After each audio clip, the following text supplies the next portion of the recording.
तो आप सभी लोगों का तहे दिल से हार्दिक स्वागत। और आज इस वीडियो में हम बात करने वाले हैं हाइपोडर्मिक नीडल के बारे में।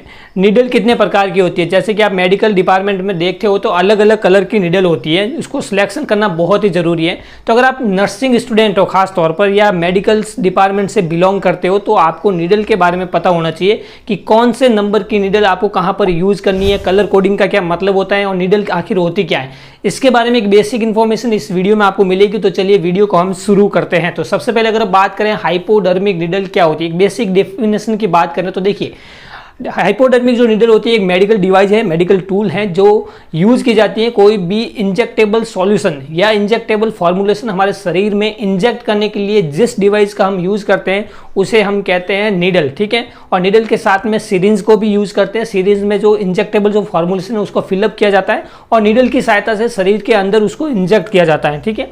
और ये एक स्टेनलेस स्टील की बनी हुई होती है और सबसे आगे का हिस्सा इसका जो है उसे हम बेवल कहते हैं और उसके पीछे का जो एक हॉलो ट्यूब मतलब कि खोखली जो नली के आकार की और उसे स्टेनलेस स्टील की बनी हुई होती है जिसे हम नीडल सेप्ट कहते हैं। और नीडल सेप्ट और नीडल एडेप्टर को बीच में जो जोड़ता है उसे हम कहते हैं नीडल हब, जो कि हमारे स्क्रीन में आप देख सकते हैं। इस तरह से नीडल की एक स्ट्रक्चर होती है और पीछे का जो हिस्सा होता है नीडल एडेप्टर उसको सिरिंज में लगाया जाता है और उसकी सहायता से सिरिंज की सहायता से शरीर के अंदर जो है वो कोई भी इंजेक्टेबल फॉर्मुलेशन है वो शरीर के अंदर इंजेक्ट की जाती है। तो एक बेसिक डेफिनेशन है, बेसिक इंट्रोडक्शन है। अभी हम बात करते हैं कि भाई नीडल के अलग अलग कोडिंग, कलर कोडिंग का क्या मतलब है। तो देखिए नीडल में एक बेसिक टर्म यूज की जाती है गॉज। ये गॉज क्या होता है, देखिए गॉज का सीधा डायरेक्टली मतलब होता है उसका डायमीटर। जितने ज़्यादा गॉज की नीडल होगी उसका डायमीटर है वो कम होगा और जितने कम गॉज की नीडल होगी उसका डायमीटर है वो ज़्यादा होगा। डायमीटर मतलब मोटाई, ठीक है। तो देखिए गॉज ज़्यादा है तो डायमीटर कम, गॉज कम है तो डायमीटर ज़्यादा। तो एक ऑपोजिट प्रोपोर्शनल होते हैं दोनों एक दूसरे के। अभी हम बात करते हैं कि भाई अलग अलग कलर कोडिंग का क्या मतलब है। तो देखिए मेडिकल डिपार्टमेंट में जो नीडल होती है वो 7 नंबर से लेकर 33 नंबर तक की नीडल होती है, 33 गॉज तक की नीडल होती है। और सबसे कम गॉज की जो नीडल होती है वो 7 नंबर की गॉज की नीडल होती है, लेकिन पूरी मेडिकल डिपार्टमेंट में काम नहीं आती है।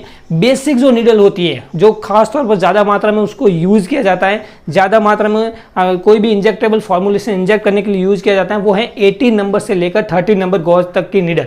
इससे ज़्यादा बहुत ही कम यूज़ किया जाता है, रेयर यूज़ किया जाता है। सबसे पहले बात करते हैं 80 नंबर गॉज की नीडल। जो 80 नंबर गॉज की नीडल होती है वो पिंक कलर की होती है, 19 गॉज की नीडल है वो क्रीम कलर की होती है, 20 गॉज की नीडल है वो येलो कलर की होती है, 21 जो है वो ग्रीन कलर की, 22 ब्लैक कलर की होती है, 23 गॉज की नीडल ब्लू कलर की, 24 गॉज की नीडल पर्पल कलर की, 25 गॉज की नीडल है वो ऑरेंज कलर की होती है, 26 गॉज की नीडल है वो ब्राउन कलर की होती है, 28 गॉज की नीडल है वो ग्रे कलर की, 29 है वो रेड कलर की और 30 नंबर की जो गॉज नीडल है वो लाइट ऑरेंज कलर की होती है। तो ये अलग अलग कलर कोडिंग का मतलब होता है, अलग अलग कोडिंग और उसकी गॉजेस के हिसाब से उसको डिवाइड किया गया है। अभी हम बात करते हैं कि कहां पर हमें कौन सी नंबर गॉज की जो नीडल है वो यूज करना है, नीडल का सिलेक्शन किस तरह से करना है। तो देखिए नीडल का जो सिलेक्शन है वो रूट ऑफ एडमिनिस्ट्रेशन के हिसाब से भी होता है, कोई भी इंजेक्टेबल फॉर्मुलेशन है उसकी विस्कोसिटी के हिसाब से होता है, पेशेंट की एज के हिसाब से भी हम नीडल का सिलेक्शन करते हैं। तो अलग अलग क्राइटेरिया होता है नीडल के सिलेक्शन करने के।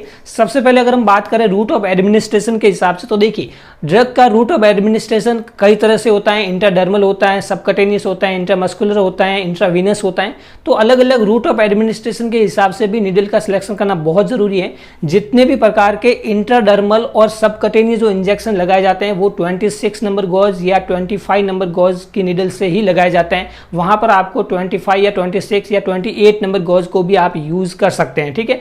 अगर किसी को आईवी इंजेक्शन देना है, इंट्रावेनस इंजेक्शन देना है, सीधा वेन में देना है, तो वहाँ पर 21 है, 22 है, यहाँ तक 23 नंबर गॉज को भी वहाँ पर निडल है वो यूज़ कर सकते हैं, ठीक है। बच्चों में अगर बात करें तो ज़्यादातर बच्चों में है वो ज़्यादा नंबर गॉज की निडल को यूज़ किया जाता है, क्योंकि अगर निडल का गॉज ज़्यादा होगा तो उसका डायमीटर कम होगा तो बच्चों में परेशानी नहीं होगी। तो वहाँ पर हमें 25 या 26 नंबर गॉज जो है वो ज़्यादातर यूज़ की जाती है। आईसीयू में अलग अलग गॉज की निडल को यूज़ किया जाता है, क्योंकि आईसीयू में क्या होता है कि कोई भी इंजेक्टेबल फॉर्मुलेशन है वो इमरजेंसी चढ़ाना होता है, तो वहाँ पर 80 नंबर गॉज है, 19 नंबर या 20 नंबर गॉज तक यूज़ की जाती है। अगर किसी बात करें हम ब्लड डोनेशन में, जितने भी प्रकार के ब्लड डोनेशन कैंप होते हैं वहाँ पर ज़्यादातर 18 नंबर की गॉज हैं वो नीडल यूज़ की जाती है, क्योंकि 18 नंबर गॉज वाली जो नीडल है वो थिकनेस में बड़ी होती है, ज़्यादा होती है उसकी मोटाई, तो हम ब्लड जो है इजीली कलेक्ट कर पाते हैं, ब्लड का फ्लो इजीली हमें मिलता है। तो ब्लड डोनेशन में 18 या 19 नंबर की गॉज हैं वो यूज़ की जाती है, ज़्यादातर 18 नंबर की गॉज वाली नीडल यूज़ करती है, मतलब कि पिंक कलर की नीडल, ठीक है। अगर हम बात करें किसी को लोकल एनेस्थीसिया देना है तो वहाँ पर 26 नंबर गॉज हैं वो ज़्यादातर नीडल हैं यूज़ की जाती है। तो इस तरह से रूट ऑफ एडमिनिस्ट्रेशन के हिसाब से भी अलग अलग नीडल हैं वो यूज़ की जाती हैं।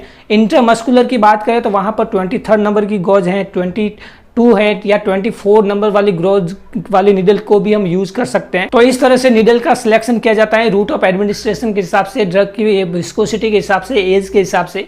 तो दोस्तों आशा करता हूँ कि आपको नीडल के बारे में एक बेसिक इन्फॉर्मेशन मिली होगी। अगर वीडियो पसंद आए तो वीडियो को लाइक कीजिए, अगर आप हमारे चैनल में पहली बार हैं तो चैनल को सब्सक्राइब कीजिए, सामने लगे बेल आइकन पर भी क्लिक कीजिए, जिससे हमारा आने वाला हर एक नया वीडियो आप तक पहुंचेगा सबसे पहले। जय हिंद, वंदे मातरम।